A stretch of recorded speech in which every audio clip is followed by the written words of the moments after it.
Hello and welcome to Glitch Cube, we're a gaming podcast, and each week we take a deeper look into the art of video games. As always, I'm Christian. And I'm Chris. And welcome back, everybody. Thank you so much for joining us once again as we dive further into the world of games. This week, we are going to be discussing games we're playing again. It's that update time. There's a bunch of games out there that have caught our eye, old and new, and we want to talk about them with you. Hey, that kind of rhymed. Look at that. Wow. I'm getting fancy with it. Now, this is just a fun time to kind of catch up and check in with each other and see what games we're playing. I mean, we have a pretty good idea, but let's share it with you guys, the audience, because some of them might surprise you. I mean, my list is weird and very much all over the place looking at it now. And there's some titles that I really want to check out as far as newer ones, but have not been there just yet. But why don't we just kick things off right away? I mean, one of the simpler little games, I'm playing a couple smaller games like iOS style ones. And, you know, one of them that I'm actually enjoying a lot is Bicarbonize. But it's one word, so I don't really know how to say it properly. It's Bicarbonize. Bicarbonize.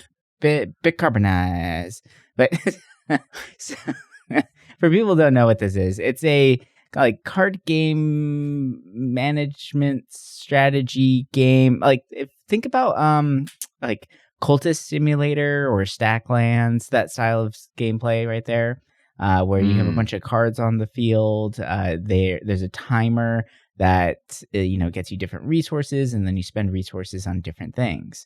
Now, the twist with this one is that it's an environmental card strategy game. So you're trying to save the environment. But the entire time you're being like bombarded with these global disasters. Like one of them is called literally the tipping point, where the world has warmed by 3 degrees Celsius. Large swaths of land are turning into deserts, and new areas are too hot and damp for humans to survive are forming. Humanity is forced to move up north, causing unprecedented migration and death as there's not enough resources. So basically you have to spend resources to remove these negative effect cards. If you leave them on the board for too long, then they start spawning other negative effects. And what's nice about this one, so like games like Cult of Simulator, not Cult of Lamb, it's too many cult games. Games like Cult of Simulator, it's very much like you kind of have to just keep playing it and experimenting to find the right path, or to find an end game at all, right?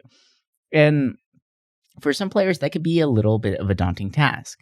But what's nice about Bicarbonize is the cards that actually lead to an end game scenario will have stars next to them.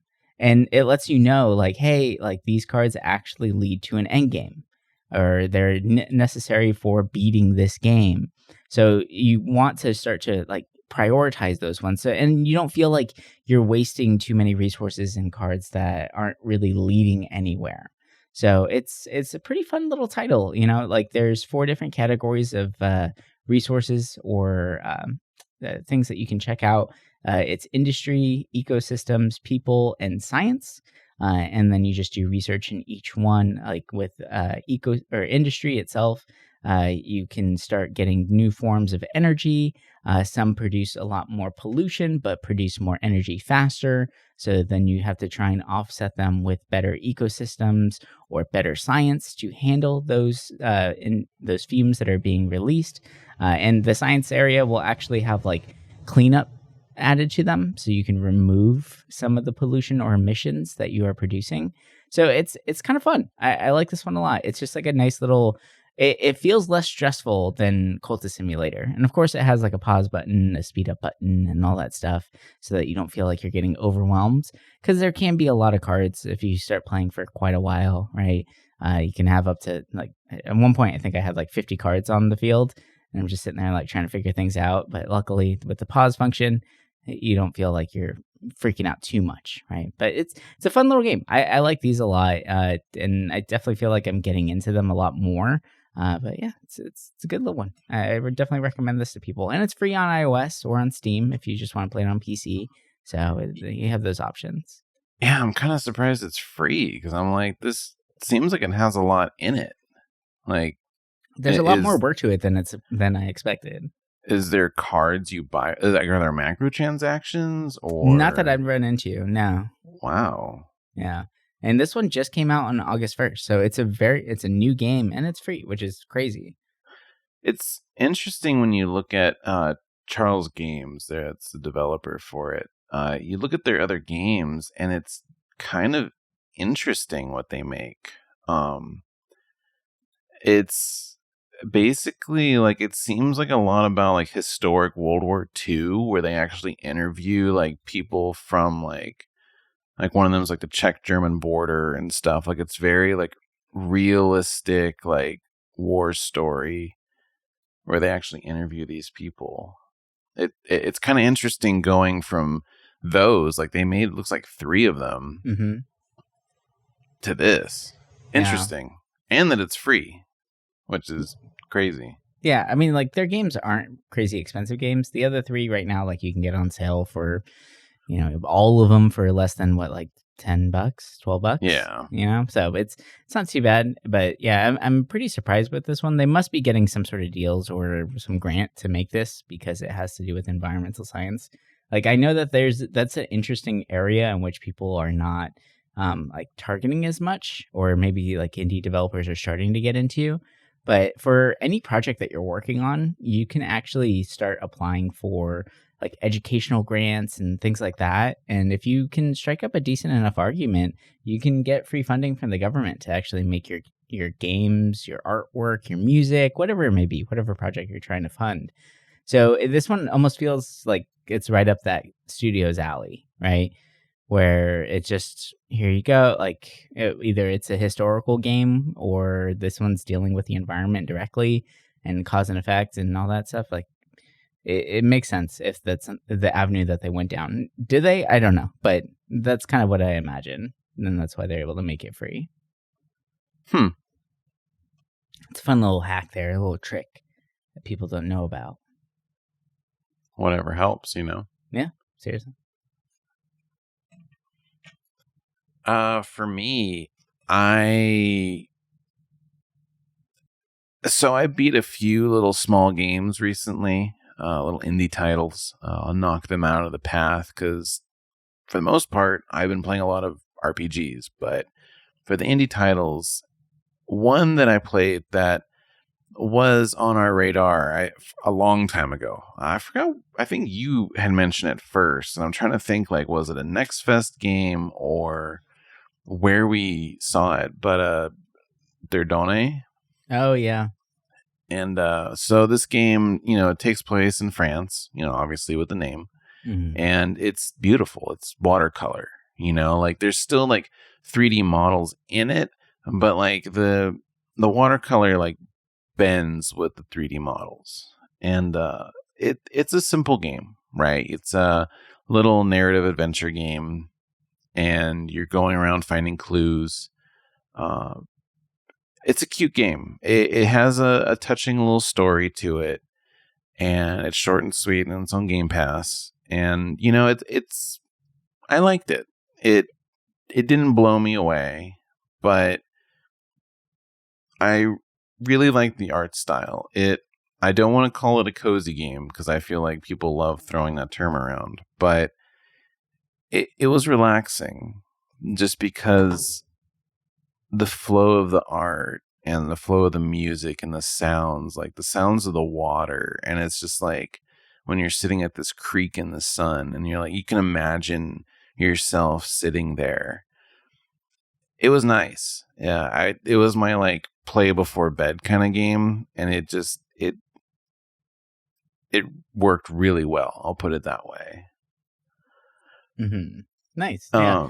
It's one that definitely, I mean, yeah, we've talked about this before in the past. I mean, it looks gorgeous. So yeah, I'm a sucker for watercolor in games. So if I see a game that has it, I'm all over it. I mean, any kind of like game that looks like more of an art style rather than just, like 3D models and stuff, I'm all over it. Right? Like old PlayStation 1 games like Legend of Mana or Saga Frontier 2, where it's like hand drawn, hand painted kind of art. Like, I love that stuff. And I feel like you don't see it too often anymore. You kind of do now with the indie scene a little bit, but it's really nice. This game had a good look to it, and I really liked the style. Nice. Which, it's hard to find games that look like this. I'll put it that way. Mm-hmm. Yeah, from what I can tell, because I haven't played it yet, but it definitely seems like the watercolor adds to that like childlike whimsy that's there, and there's just something really gorgeous about it. I mean, you can tell that from the time that we looked at it, they've definitely updated the graphics, like it, because I remember looking at this a long time ago, and it almost seems like things are a little bit more 3D than they were, right? Like I kind of thought that way too. Mm-hmm. Yeah, because I think I remember this being like a picture book and only looking like that. But now looking at some of the trailers, it seems a little bit more like gamey, which is nice though. It's a cool little polish, and it still looks good. It still looks like they go together. So yeah, I enjoyed it. Which I played another game that it's more of like a. I hate to call it a visual novel, but I mean it's kind of like that. But Venba. And I remember seeing this game showing off like at a few. It was like Summer Game Fest, and there was some other showcase had this game. And when I first saw it, I had no intention of playing it because I was like, it's cute, but I don't really know. But I do a lot with the Microsoft Rewards points, and there's one thing where daily, if you get an achievement, you get points, which you can save up and buy stuff, and that's what I like to do. I was able to buy an Elite controller doing that. So, I mean, for me, it worked. Like I enjoy doing it, but it also kind of pushes me to play games, and this was dropped on Game Pass, and I was like, sure, why not? And it has a little cooking mini game in it. And basically, you play as a family that moves from India to Canada, and it follows their life adjusting to a Western society. And while I can't fully relate to it, I mean, my mom did immigrate over here, so there were some kind of issues that she faced, not growing up with like an American train of thought, basically. So playing this, I felt like there were some things that are universal to an immigrant that comes over to, like, say, over here. And it didn't make me sad, but it made me like think like, wow, like she probably did go through a lot, and this game made me think about that, even though it's like, when you first look at this game, it doesn't seem like it's like deep, but it actually does get kind of like sentimental, and there are sad parts in it, but it's a good story. And basically, in between like your dialogue scenes and stuff like that, you have cooking sessions, and basically you're working through this cookbook, right, from the old world. And well, I guess old world's not the right term, but a cookbook from when she was growing up. And oh my God, it made me hungry. Like, all these dishes looked amazing, and some of them were ones I never heard of. Like, I heard of biryani, I've had it before. Like, I love Indian food with a passion. There were some things I never had, or I've had, but I never looked into how they're made. And it's fascinating how that stuff's made. And, it's a short, sweet little game. I think it was like maybe an hour long, hour and a half. Like, it's short, but it gets the point across. I think that the game is a perfect length for the story it's telling. And the story, it does a really good job telling it, which I respect. I feel like in this day and age, games either try to prolong it to appease people for spending money on their games, or they're just too short. But this was perfect.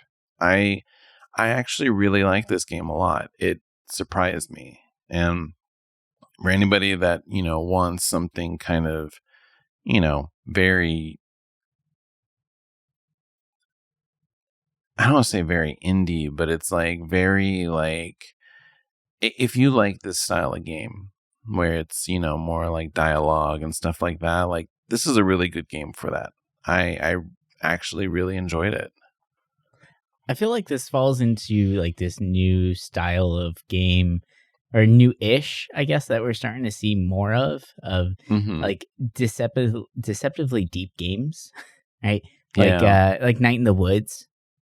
When you Mm-hmm. look at that game, it doesn't look like it's gonna have like such a crazy story, but it really does, and it's a very impactful story and memorable one. So, like, I like the fact that they're using like almost a very inviting art style, something to kind of look at, and it's almost like it's trying to remind the players that there are like beautiful things to look at, right? Like there's a lot of Mm-hmm. good there, and despite what's going on in the background, I don't know.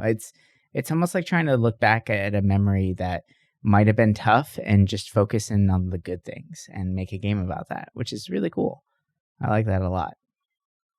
Seems fun. Yeah, it was enjoyable, and for the last of the short indie games that I played the Big Con. Mm. I I don't know where I really like thought of this game or picked it up. I think I just like the art style or the colors from the thumbnail that I saw, Hmm. um, and it was cool. It it's chill. Well, not chill, but it's like it's got a vibe to it. And I feel like if you look at it, read the synopsis, and you like that, you'll like it. I could see a lot of people being like, it's okay, but it was cool. I'll put it that way. It was a good game to play in between some of the other games that were a little bit heavier. That I played. Hmm. Basically, you work at a video store with your mom, and she runs into like a debt collector and stuff. So you're like, well, I'm going to go and make a bunch of money. And so basically, you travel around stealing money from people. And that mechanic was fun. And further on, you're traveling cross country. So you're getting into these crazy like situations, and it was fun. It reminded me a lot of like a mid 90s, late 90s kind of vibe to it, which was Hmm. cool. I always like that. But yeah, it was a good time. I'm not out here saying like, "Oh, everyone should play it," but it was a good little time waster Well, it has like while I was the waiting for stuff. Rugrats like art, Mm, or like what's it called? The Rugrats like font, and like the use of like like that 90s splash. squiggles and splash screens, right? Like they Yeah. really found a way to like hit hard on that, and it's kind of cool. Like, or the fact that the people are kind of funky colors, like in Doug, right? Like it's Mhm. definitely giving those kind of vibes, which is really cool. I mean, it is supposed to be set in 90s America from what it says in the synopsis, so it totally makes sense. But it looks interesting. It looks like a nice little short fun time. So Yeah. yeah, nice. So I've been dipping into some older games, and okay. So the reason why I've been playing a lot or more older games, or studying them, or looking into them, is for the game design classes that I lead. So Mm. because technically we only have a month to make a game, and really we only have 4 hours to do so because the sessions are only an hour long. So trying to remake like some grandiose giant new game doesn't really make any sense. So I was looking at a lot of older games that grew up playing, like N64 era, thinking about that time frame. Ooh. And like it's been a lot of fun looking back at those and just like dissecting mechanics and trying to figure out how to do them in a timely manner while still getting the kids like enough of an education, but they still get to play and have some fun, right? So one of the games that I've been diving back into was Star Fox on the N64. And oh my Ooh. gosh, it's such a fun title. I mean, there's definitely some like, I'm going to say it's kind of hard to, like, the controls are a little wonky, the aiming's a little off, right? The the hitboxes are completely wrong, but it's still really fun to play through. I forgot how much fun Star Fox actually was. And the fact that it's like voice acted and everything, right? Like I always thought that if I replayed Star Fox, it wouldn't hold up to how I remember it, but it definitely does. It's a great little title, and the kids have actually had a lot of fun making this. Like they know the game, but they've never played it. So it's been really cool for them to like explore. And this is the first time we've done a 3D game with the class. So we've been doing 2D games in the past. So this is our first like dive into the third dimension, and the kids are really doing really well with it. Like, I mean, it's pretty funny. On the first week, we just got the plane flying, right? And it just goes left, right, up, and down, but you're in a 3-dimensional space, and having the ship slightly rotate based on which direction you're going, right? So it always kind of points towards the center, just like Star Fox did. They did that for like 20 minutes, and they just wanted to keep doing that and just like going back and forth and up and down and just flying around the screen. It's like, wow, like these kids are really into this. And then at the end, I was like, well, that's pretty fun, but wouldn't it be really fun to like shoot lasers? And all of them are like, oh my God, yeah, let's do it. I'm like, okay, but we're going to have to code that. You're going to learn some good stuff. They're like, let's do it. It's going to be so much fun. I'm like, man, they're actually excited to code. Like they want to do it so that they can get to the reward of playing this thing and showing it off to their parents and everything. It's been a lot of fun at just like kind of reliving that and then being able to share it with the kids again. And a lot of the parents who are kind of around my age right now too, which is always weird thinking that I'm working with their kids and we're the same age, but like they're being able to reminisce on games that they grew up playing as well. So it's a cool like nostalgia moment of like bringing two different generations together. And so it's just been a lot of fun trying to figure it out. Yeah, I'm loving it. I need more games now. I'm like, what should I do next month? That's what I'm trying to figure out. Are you trying to keep it in that N64 style, or are you just kind of jumping around? I might stick to N64. The mechanics are very simple on the N64. And as far as like turnaround and making graphics and stuff like that for the kids, I think that's probably the easiest. Just polygons. Imagine if you can make like a kart racer. That was thinking about that. I was thinking about remaking like Mario 64 or Mario Kart 64. That'd be cool. Maybe that'll be the next dive. I'll figure that out. I do want to figure out like local multiplayer too. That would be a lot of fun. Oh, hell yeah. Show them what a LAN party actually is. I'm trying to think of like more unique N64 titles that would be fun to remake that aren't all the same. Maybe like Blast Core is one where you blow up stuff around you. I mean, that'd be fun. I want to remake the Tron Cycle game. That'd be fun. Oh. Yeah, there's just so many. There's so much possibilities. It's wonderful. But that was a fun era in games. Yeah. So, a game that I was very excited about. I remember, I think it was one of the Next Fests. I saw it. I missed out on playing the demo, but it looked really cool. When it came out, I kind of forgot about it, but then I kept hearing people praising it in a way that it's like, wow, this is crazy. Like, you need to play it in order to actually see how crazy it works. Mm-hmm. Without looking up like anything what they said with the story, the game's Viewfinder. And I was very excited to play this game because I really like that idea, right? You put a picture down, it puts it in the landscape. And it does that very well. Like, it's almost kind of insane how well that works. Like,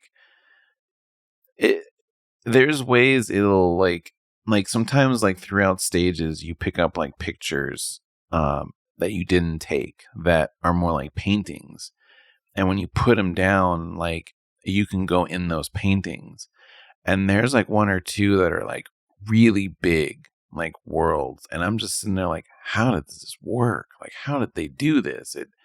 It was crazy, right? Like, this mechanic was so fascinating that I kept telling myself like, wow, this is like, I haven't experienced such a magical puzzle game since, like, I don't want to say Portal, because there's been really good puzzle games, but I wasn't this wowed since then.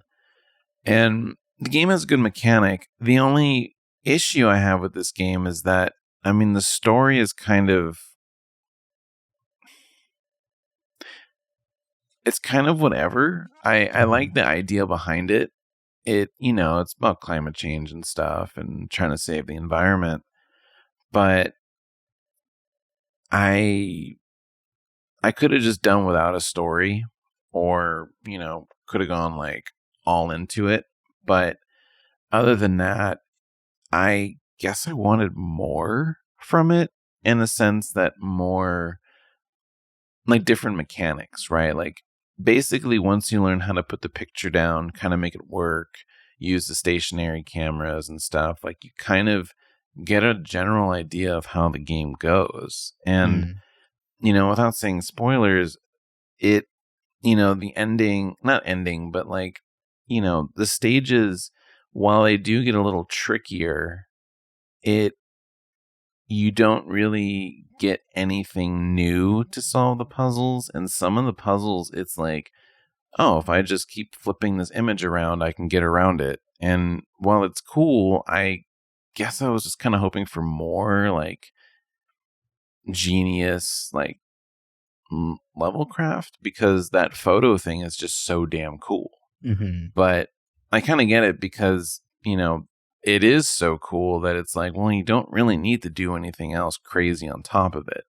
And I mean, it's already kind of crazy seeing this work the way it does. But it's fascinating. You know, I wouldn't tell someone to go out and buy it just to experience placing those pictures down, because, I mean, it's kind of crazy, because I think it's like $20. But if you have the chance to play it, like, it's interesting. It's such a cool idea, and experiencing that was fascinating. And I enjoy my time with it. It's actually kind of short too, surprisingly. Like, if you don't do like a lot of the optional puzzles, because there are some like thrown in the stages, I think I beat it in like 5 hours. Like, it, for a puzzle game, it felt like on track for what they usually do, but it also just kind of felt short. Like, I was burning through these puzzles pretty quickly, which surprised me. You know, some of the early ones, they throw things at you where it's like, uh-oh, I'm a little worried, like, where this might go. But like the first 3, like, we'll call them like planets, but you know, they're just like a hub for all the other little stages, were pretty easy. And then like the 4th one is when it starts getting a little difficult, because they introduce this thing where when you like, you can't place your picture on those kind of walls per se. Like, it basically, like, you could, but it won't show up. So that mechanic was actually really fun, because it was like very different. But yeah, like, it's a very like interesting game, and I love puzzle games. I don't talk about them enough, because I always look at them as more like this is a fun little thing I'm going to play for like an hour to get my brain going before I jump into something else. But, you know, I enjoyed this game. I thought it was really good. And for like a puzzle game, you know, a modern puzzle, it's good. Like, I liked it. I guess I wanted some things different about it, but what's there is fun. And just messing around with placing pictures, it's mind-boggling. Like, how much freedom do you have with this game? Because I'm fascinated. You can put a it. picture down everywhere. Really? And you can have it cover like everything, even like the stage. Bizarre. Like, for it to work so well just by placing it anywhere, it's kind of crazy. You know, like, you can make it connect to the stage, or you can make it so it's like underneath you. Like, it gets very creative. in some of the stages, which I loved. And yeah, it is weird because it's like, oh, I need to, it's easy at first where it's like, oh, you need 2 batteries for this pad. Well, take a picture of 1 battery, place that picture down. Now you have 2 batteries. Easy. Right. Then there's another one where it's like, oh, there's a battery in a jail, but there's no roof or there's no ceiling to it, right? So you take a picture of it, flip the photo, place it down, and that battery falls out. And you can, like I said, you can place these pictures anywhere. You don't want to place it on the teleporter, obviously, or anything that powers that, because then you can't leave the stage. But it has a rewind button that's very easy. You can fast forward to when you last placed the picture. So they make it easy enough for you if you make a mistake. But yeah, like I did still really enjoy this game. Like being able to place stuff anywhere is just it's crazy. It's still crazy to think about. I can't even think about those mechanics right now. Like a lot of it really makes no sense. Like to be able to take something completely flat and then just make an entire scene with physics and everything, that's so crazy. Yeah, I don't want to spoil it for anybody, but there is one of those like paintings you find that like it is a little insane how expansive it gets. And I'm like curious, like, how did they make this? How'd they do this? Because it's like, I don't think I've played anything like that. Yeah, wow. Yeah, I definitely do want to check this one out. The more I hear about it and the more I look at it, it's like, okay, wow, this is phenomenal. Just from a pure gameplay standpoint, right?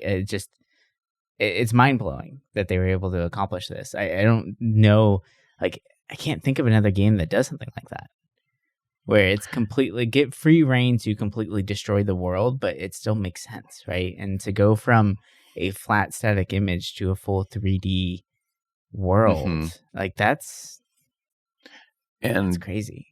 Some other things that are crazy about it is that, because it's a picture that you're taking later on, you can add filters when you're in the hub worlds and they take on that look. So you could do an 8-bit look, you could do like a black and white, and it actually makes that, when you place it, that stage that gets added takes on that look. That's really cool. Yeah, it's really impressive. For me, like, if anyone out there likes puzzle games or fascinated by new things in a game that work really well, I say this game, like, people should play it. To me, like, the games have done this kind of place a picture and something opens up, but it's usually like you need to place it on this exact spot. Whereas this game, it's just anywhere. It's crazy. Yeah, see, that's amazing to me. Yeah, because I feel like this has been done, but like you said, it's very specific spots because it's a lot to think about, right? Like, it's a lot of like just pure math and science that's going on in the background of like, wow. And people are going to completely like break this game, right? So yeah, I'm very excited to check it out. I definitely want to play this one.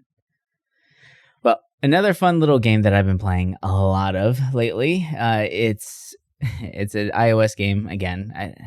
The phone games are getting pretty good now. I gotta say, they've really upped the ante here. And it's one that I was a fan of whenever it first, like the first one came out. But now we have Ridiculous Fishing EX, right? So number 2. And it is so much fun. It's so addicting. It's the perfect little like time wasting game. And they've added some like really cool mechanics into it that I really enjoy. Like they have a challenge mode, a daily challenge mode, where you can get like rare fish and all that stuff. I think it's called Pro Mode. And there's different types of fish. There's different kinds of abilities. There's like buffs and debuffs to your run. So like either like you go super fast or right, like it changes things up a little bit, right? Or like the fish go faster. And but what's nice is that the pro fishing mode is a different like money pool. So, and there's different things that you can buy in that version of it too.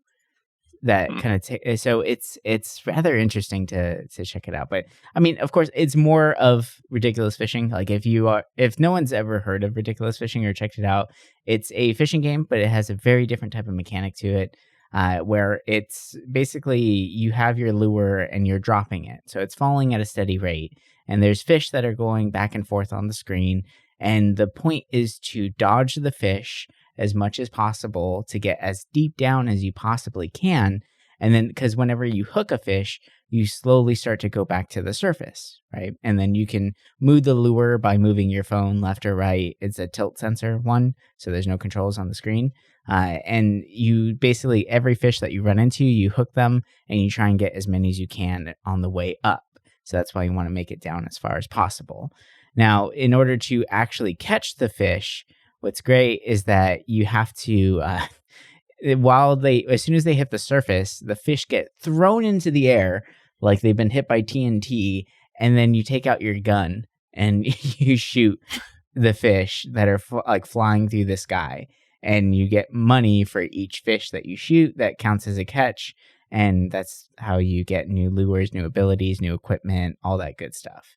So there's a lot of really fun things you can add into it. And like for some of the areas, it is nice to add like equipment that you can purchase that will bring you down to a certain level, right? So like you can, I think in the first area, there's a bowling ball that you can buy, and it'll bring you down like to 200 meters if you've gone to 200 meters without using the tool before in that area, right? And each area has their own like version of that, which is really nice. So you can kind of not have to do the same thing over and over again. It speeds up gameplay enough. There's different kinds of guns you can get. I just got the miniguns akimbo today. So it's 2 miniguns, and it's really fun to shoot those things. But they've added in that mechanic where when you're shooting, that's whenever you're tapping the screen. For some of them, you just tap it like single shot guns and stuff like that. But for the miniguns, you just hold down and it just unloads the clip. But with the twin guns akimbo, you actually use both thumbs, and each thumb controls a different minigun. So you can just kind of do a crazy spray all over the place. It's really, really fun. I like this game a lot. The costumes you can get are goofy, but most of them have more than just aesthetics to them. So yeah, I definitely recommend this one if anyone has iOS or Apple Arcade. This is, on there. It's a great little like time killer, honestly. And the runs are quick, so you're not going to sit there forever. So it's definitely worth it. I loved the original game back in the day a lot. And I've been tempted. I don't have Apple Arcade anymore, but this is the game that almost makes me want to just do a month to play it, because I don't know. I had really good memories with it. I noticed the Apple Arcade is getting a better lineup of games. Oh, yeah. And same with Netflix. Like, I'm surprised those two have been getting like really decent games. But it's pretty amazing. Yeah, that's one I want to play, just because it used to be like my perfect like, I don't want to hear this person talk, so I'm gonna look at my phone and play this kind of game. Like it's right. It's the perfect like 2-minute game when you need a little break. Mm-hmm. I'm curious to see like all the changes too with the EX to see. It's I would say it's like a perfect sequel. It's more of the same but fun, right? Like it feels different enough to be a sequel, but it's all that great things that you remember about Ridiculous Fishing. So it's just it's just a good little title there. There's a lot of different varieties of fish that you can catch too, which is really fun. There's all kinds of stuff, man. Like, and there's a chainsaw lure that I have that I really love. If you hold down on the screen when you're floating down, you go down faster, but it does use fuel. And every fish you run into, you cut them up with your chainsaw blades. And so that acts as an automatic catch, which is really cool. So you get money on the way down. So you kind of have to like strategize fuel and everything while you're going. It's fun. There's a lot to balance out here and just to kind of play around with. So definitely recommend it. I really think that you should, at least for a month, try it out. See what you think. I mean, you might as well, right? I mean, it's just like what, $5, and then you can play that, and then some of the other Apple Arcade games that are there. So, yeah.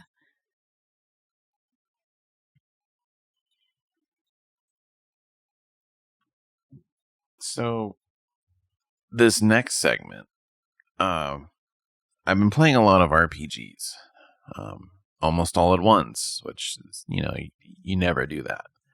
But yeah, no, I can't help myself, right? I'm playing some classics, I'm playing some new stuff, and first of all, the one I finished was Wild Arms. It's currently on the PS4 or the PlayStation, like the classics roster. So I decided to play it through that, and I always wanted to play the first two Wild Arm games. I played the third one. I liked it at the time when it came out.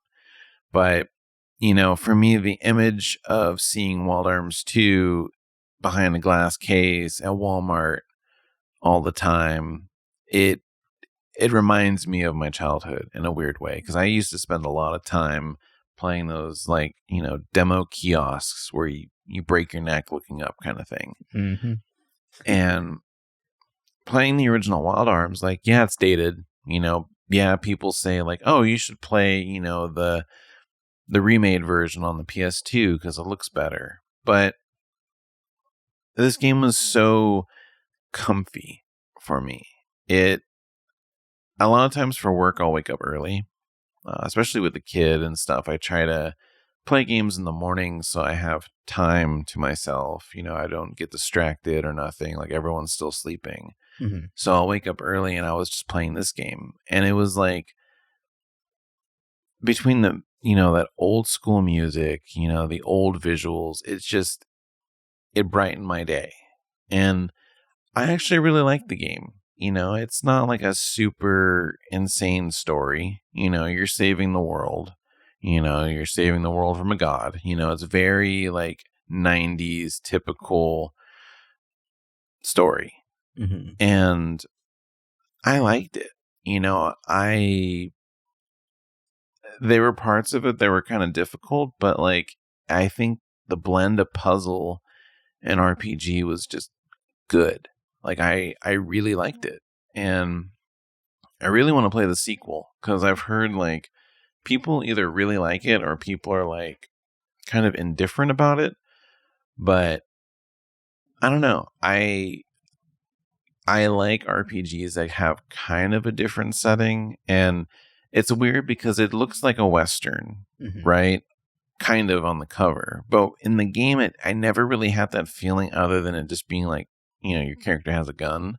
Right. But because I know in 3, it's full on Western. Like, that was pretty cool. Even though they were kind of like clunky cell shading, it was still pretty fun to play through. Mm-hmm. But, it was a good time.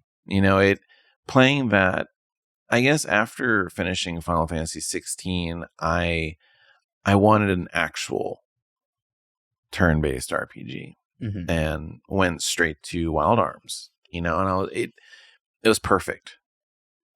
And after finishing it, I was like, oh man, I want to play more. And, there's a plethora of games, especially on the PlayStation, in that style. And I'm just like, well, what do I pick? And it was between Wild Arms, Vagrant Story, and there was like one or two other ones. But I was like, Wild Arms is easy to install. Let's do it. It was about 35 hours, maybe 40. Like, it was long, but it wasn't like as long as some other games. Mm-hmm. But I liked it. It definitely set up the mood for the game I'm currently playing now, which is surprising me in a lot of ways. I know you talked about it in the past, because you beat it. Did you beat it this year or did you beat it last year? But Octopath Traveler 2. This year, right? Because that just came out. Oh, yeah, that's right. Yeah. It did come out this year. I keep Yeah. forgetting. But as someone that honestly didn't really like the first game, and I beat it, but I didn't like how I felt like it never really went anywhere. and I felt like Mhm. almost all the characters they weren't compelling. I didn't feel a connection to really any of them, and it was an interesting idea, but in my opinion, it didn't do it right, and I ended up really not liking it. Mhm. This game is completely opposite. It still does the whole, the 8 pass, and there's some connection, they have their little connect quests where there's two together, and the travel banter kind of like makes it so it feels like they're at least giving their opinion on the subject. But Right. the characters are much more interesting in this, and I love it. Like, I was a little worried playing this game. Like, even though you said good things about it, I was still like, I don't know. Like, it's going to be more of the same old. And in the beginning, it kind of was, because there's like one or two characters in this that, one, I don't really like their story, and two, they're kind of annoying, Mhm. right? So, like, the dancer story, it's okay. It's definitely the Um, weakest out of all of them. Yeah, like between that and sadly the hunter is kind of boring to me too. It's interesting, but it's kind of boring. But I'm also just don't really care for her character too much She's because super OP, actually. that's kind of what I'm noticing. I feel like I'm getting like stronger monsters for her to get, Yeah. and she's getting better. But And you can catch the secret bosses too. oh, Yeah. So keep that in mind because that becomes like insane later.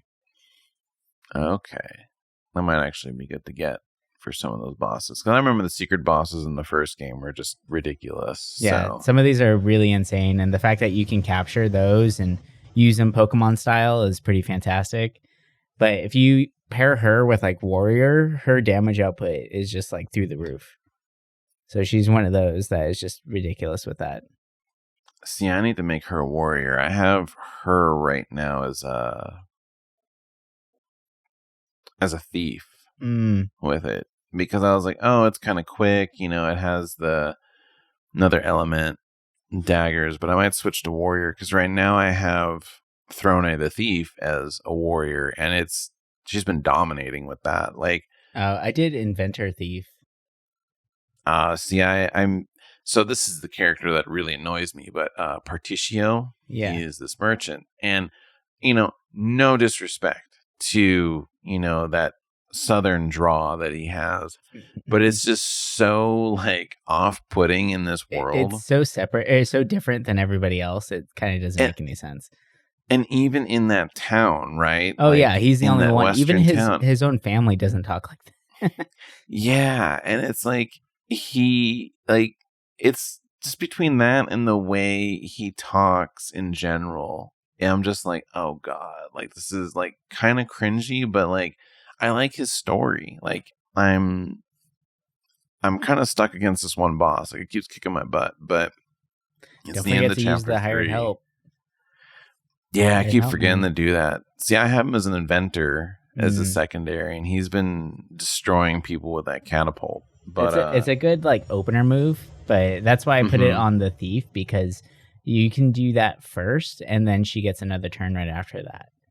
Right, like because her speed is so Good quick, so idea. you can be pretty fast with her. But then with actually I had double merchants for a while there, and I was just Hmm. like dumping BP into my thief because I had at that point I think I had like the best ability for her where she can do like Yeah. 60k in one hit. So you just Jesus. dump BP into her, so she does that twice in a row because she can do it where it's like there's a spell you give her where she acts twice, right?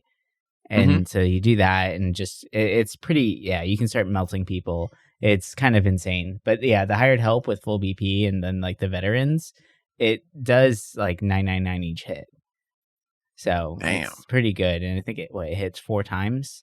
So if you do that with 2 characters and then her, like you're gonna go through some enemies pretty quickly, right? But like the later bosses have a lot of freaking health, so you need to start figuring out how you're gonna do like 40k per hit. Otherwise, you're gonna have a really hard time. Gotcha. That's Yeah. smart. I probably need to do a little bit more like min maxing with some of those characters because I've been just kind of getting by. I've that double experience that you can kind of like work up with the thief and all that really helps my team kind of catching up because I was a little behind, but I think I'm halfway through the game. On the PlayStation, it says I'm about 56% of the way through, but I have the ship. I'm like high level 30s for the main characters that I play a lot. And pretty much at finishing all the chapter 3s, or I'm getting close to finishing them. So I'm enjoying it. I'm at 40 something hours, and to think I'm maybe only halfway, it's like Jesus. But there's a lot of game. Yeah. I'm enjoying it though. Like I want to talk to the different NPCs in town. Like I think because I went into this with very low expectations, I'm enjoying it a lot more. But this is a really good game. Like I feel like this has been a really good year for RPGs in general, but like I'm loving it. I'm trying to beat it before some of the big games come out soon. Like I'm trying to finish it before Sea of Stars comes out, which comes out on the 28th. And I'm like, well, I'll finish it by then. Right? I still got like more than 2 weeks for that. Yeah, you got time. Because I'm very excited for that game. And so I'm playing this, and then I'm playing through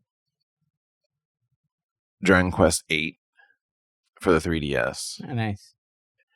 And I'm digging it. I played it back in the day on the PlayStation 2, and I liked it, but I didn't like it as much as 7. Like 7 for me, like I could do a whole episode just talking about that game, but I'll save that for a different time.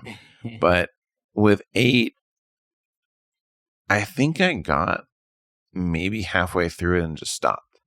So I figure, what, with a 3DS, it's easy. I can pick up and play, and I'm really liking it this time. Like it's enjoyable. I can see why people say this is their favorite Dragon Quest game, but yeah, between playing that and Octopath, it's nice because for some reason they feel so different that I'm not confusing things, and it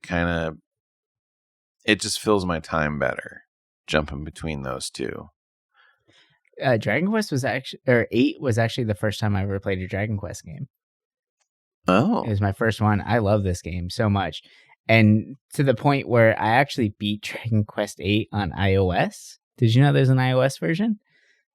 Oh, no, I did not. Yeah, but it's in portrait mode, not landscape. So, yeah. Oh, what? It's weird. It's very weird. But it was still fun. It still felt like the original game, right? Like there's nothing too crazy about it. But yeah, it's it's very interesting to play it that way. I bet. Oh man, I hate anything in portrait mode. It was good though. I would love to replay this one again, or at least revisit it. We should talk about this one some more. That'd be fun. Yeah, I think some of these later Dragon Quest games are really worth talking about. 7, of course, for me. 8, I'm really enjoying. 9, I think, is kind of like that sleeper hit that was really cool, but kind of came and went too. But yeah, I'd love to talk about these games more. Yeah, it's the franchise that I feel like I should be more versed in. And like I don't know why I just haven't dove into it or allowed myself to dive into it as much. They're long, and honestly, for the most part, they almost all feel the same. That I think that's kind of the downfall of Dragon Quest games is that they always feel the same. The battle menus always look the same. It's the same enemies. Same enemies. The stories are they're kind of similar in some ways, but it's for me. I've played 1, 2, 3, didn't finish them. I beat 4, 5, 6, 7, 9, and 11. 11, I didn't fully finish the post game, but I played enough of it. And Dragon Quest was like a favorite franchise of mine, jumping between that and Final Fantasy. Mm-hmm. Nowadays, I don't want to say it's hard for me to really get into them just because they're so, I hate to say it, but basic. And I don't mean that in a bad way. I just mean it like it's no frills. Well, they haven't But updated the gameplay. Like, I mean, you look at the Final Fantasy franchise and how much it's changed from game to game and everything. And then Dragon Quest is, like I said, more of the same, right? Like, there really is no major updates to this. It's the same stuff, the same names for spells, everything, right? Like, it's like a Honda Civic, Yeah. You're going to get something stable, something that is timeless, and it works. Yeah. And I think that's why I like these games, because I know what to expect. They're a safe bet. Yeah. They're a safe bet. They're almost always good. Like, I can't really place a Dragon Quest that I didn't like. What about Builders? Oh, when we do the spin-off stuff, I mean, I actually I had a lot of fun with Builders too. Mm. I wanted more out of those games. Like, I loved building into like that main little hub world you get. Mm-hmm. I was having a lot of fun building like train tracks and all that kind of stuff. But those games are fun. I haven't gotten a chance to play in the Warriors games. Then there's the new treasure like one. the Dynasty Warrior ones. The only ones I really dived into that weren't the mainstream were the monsters, right? Like the Pokemon style games. Right. I played a lot of those back in the day, but other than that, like I've always just kind of stuck with the main numbers, which from what I've seen of the other ones, I think I've been kind of smart with that, because their spin-offs don't really seem that great in a weird way. I don't know. Yeah. Understandable. I realize I've been talking this whole time and I haven't listened to anything else you've played. I just got one more on the list, honestly, and it's one that I fell off of, and I'm surprised I did, because it's one of my favorite games in the world. And going back to it, revisiting, and I don't know, like it's one of those. Maybe it's because I just beat Final Fantasy 16. I'm playing the Final Fantasy 7 remake again, and like actually like trying to get through it, and I'm pretty far now, right? Like, and it almost feels like I'm like, I got to the point the other day where I kind of had to put it down, because it felt like I was just playing it because I felt obligated to play it for some reason, right? And I was like, I'm not letting myself really enjoy this. Like, it is kind of weird, right? Like some of the story beats are different. The combat I'm still trying to get used to. I don't know if I'm a fan of it or not still, after like 14 hours of playing this game. Like, I still don't know if I actually like the combat, because I just feel like Cloud just gets the shit kicked out of him the whole time, right? Like, like I don't remember using this many potions or anything in any other game, and like Final Fantasy 16, I didn't use like any potions. I like barely did, right? Like, even in the final fights, I felt fine, right? Like, I never felt like I was in that much trouble with them. And like, after playing Tifa more, like, I feel like in a lot of combat, especially in boss fights, I'm switching to Tifa like almost instantly. Oh yeah, because the mobility is there. Like, I like the fact that you have that control. You can bounce back and forth between other players, and it is interesting. But it's almost like a weird like rock paper scissors match, where some enemy types are just, you handle them better with different characters. So if you're using the wrong character as like your main, you just kind of feel like you're hitting your head up against the wall a little bit, especially whenever it comes like the bigger characters or the bigger enemies.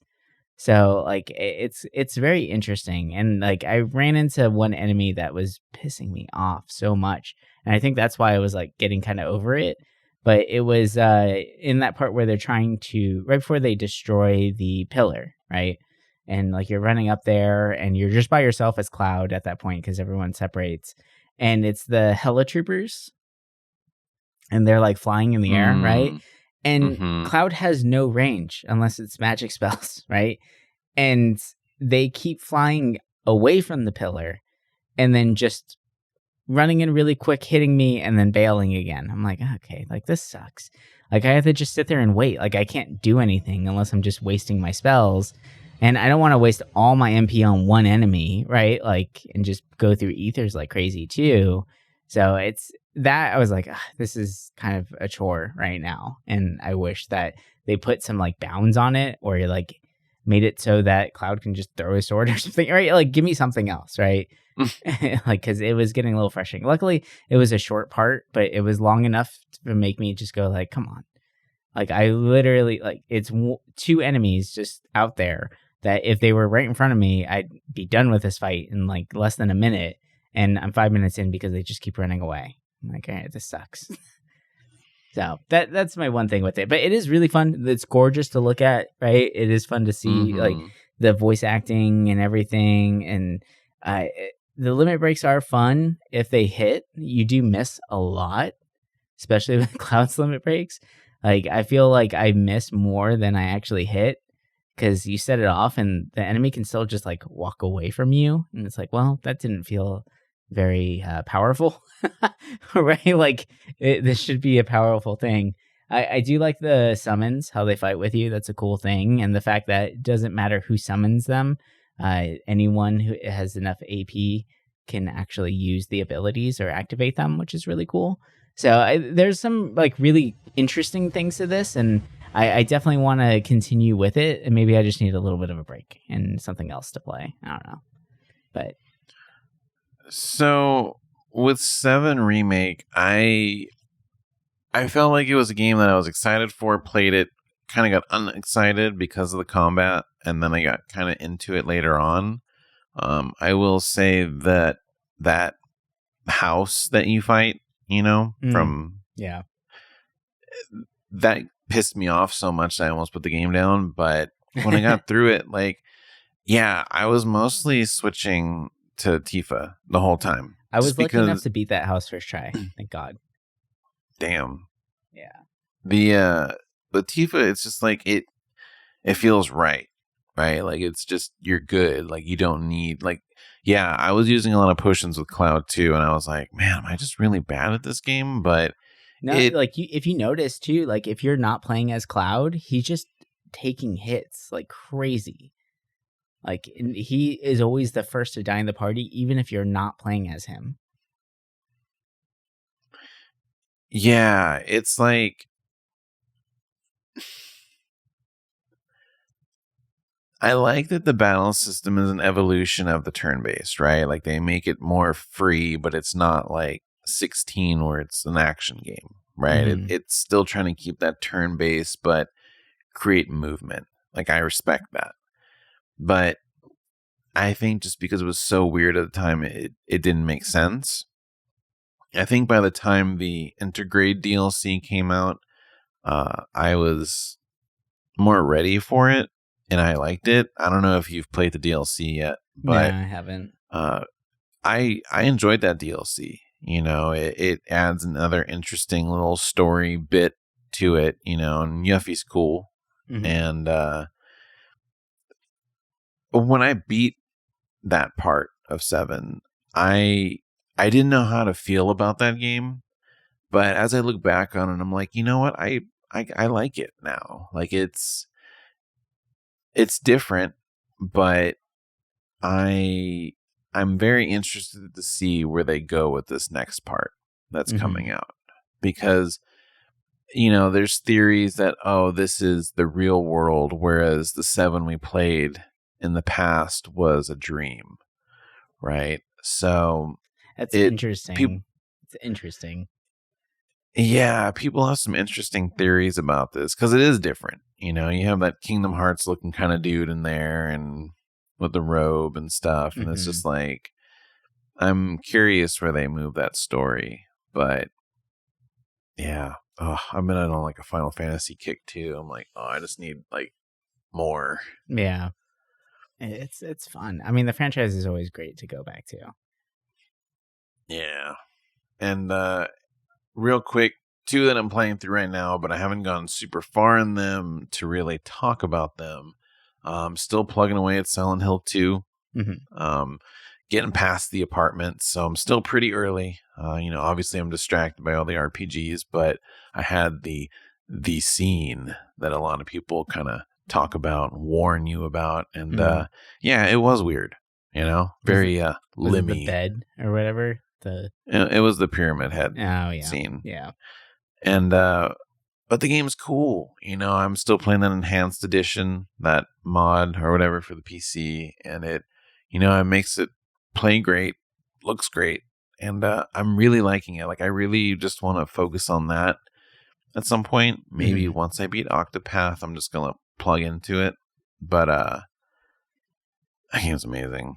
I'm trying to knock out still some of the big titles I missed out on in the past, and Silent Hill 2 is definitely one that I've always wanted to finish ever since it came out. And lastly,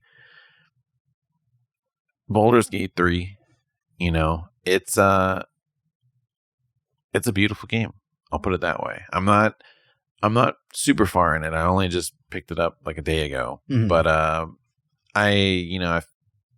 the ship, the intro part, like I haven't played too much D&D in my life. I've played a little bit here and there. And to me, this does feel in a lot of ways very similar.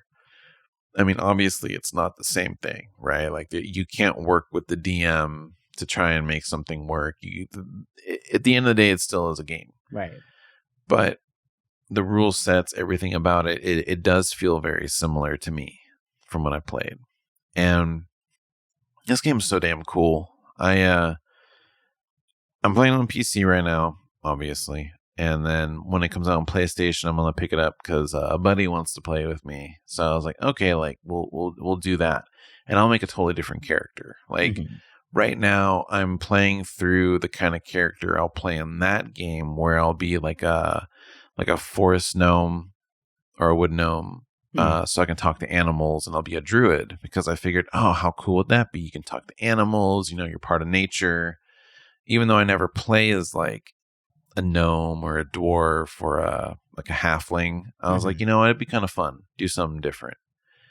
And I like it. I'm like, okay, I'll stick with that in that playthrough. So now I'm thinking, why don't I just make a Dark Urge character? And I had known a little bit about it, but I was like, I'm going to watch a video because people were making a big deal about it. And it's kind of crazy how your character gets, like, from what I've seen of it. Like, your character is just chaotic evil. Like, he sees dead bodies and he just smiles. Like, it's funny in like a weird, disturbing way. So, and the story like changes from what I've heard a little bit, in a sense. Like, there's different interactions you wouldn't get if you didn't have that. But interesting. It seems like people don't really recommend it if you have like a person you're playing with that's not doing that, because it does kind of get weird. But yeah, I'm excited to go down that path. But it really does seem amazing. Like I said earlier, like this year for RPGs, it's insane, right? Like, we've had some really good, powerful titles and some good ones coming up. And I don't know, this year has just been amazing for games. And I think for me, like, it's probably been the best year for games in years, since maybe pre-pandemic. Like, yeah, last year, Elden Ring was cool. And there was that little blank period because of COVID and stuff. But for me, like, every genre is getting kind of represented this year in a way that I feel like we haven't really seen in a while. And I don't know, I'm excited. I mean, hell, even like Starfield comes out next month and that looks cool. And then, you have your new Mario game in November, like new Alan Wake in October. Like, there's so many good games that are just stacked every month. Like, basically once the end of this month hits, it's kind of like nonstop, like big known games, which is cool. And then you factor in little indie games in between that, and it's just unstoppable. Yeah, there's so much to play right now. It's insane. God. yeah, Baldur's Gate, definitely on my list to play. I'm very excited to pick this one up. I want to check this out so bad. So this is definitely going to be one that we're going to have to play together and figure out and do all that. I don't know if you noticed this or saw this, but I think it's hilarious that they actually released a letter that you can print out, and it's in every language you can possibly think of, but it is a request for special leave because of Baldur's Day. And it's, oh my God. It says it's a form that says to be completed by the employee, requested dates for special leave. And this is a leave to basically take a break from work to play Baldur's Gate. It's That's a good enough reason. It's so funny. And there's a disclaimer at the bottom of this form that says use of this form and embarking on any quest is at your own risk and peril, while extending you the best wishes for an enjoyable and memorable Baldur's Day celebration. The Larian Studios legal department assumes no liability for what may transpire during your daring exploits. Proceed with valor and caution, which I think is hilarious. So it's basically saying like, hey, it's written in like old English, like beautiful, like it's so funny. And it's basically just saying like, hey, I need to take the day off to play Baldur's Gate 3. So it's a pretty funny thing to have there. But yeah, no, this is one I'm definitely going to be picking up. And we will be talking about this more on this show for sure.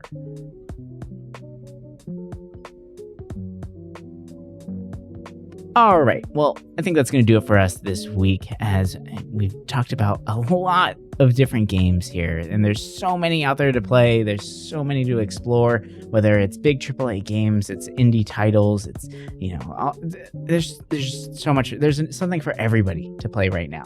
And it's funny, like going back and just playing older games again too. Like we're tackling backlogs while hanging on to like new games and trying to find new hidden gems and everything. Like it's a wonderful time to be a gamer and to be excited about games, because there's just so much out there to play. But anyway, we'll talk to you guys next week with some more games and more discussions about them. But until then, bye for now.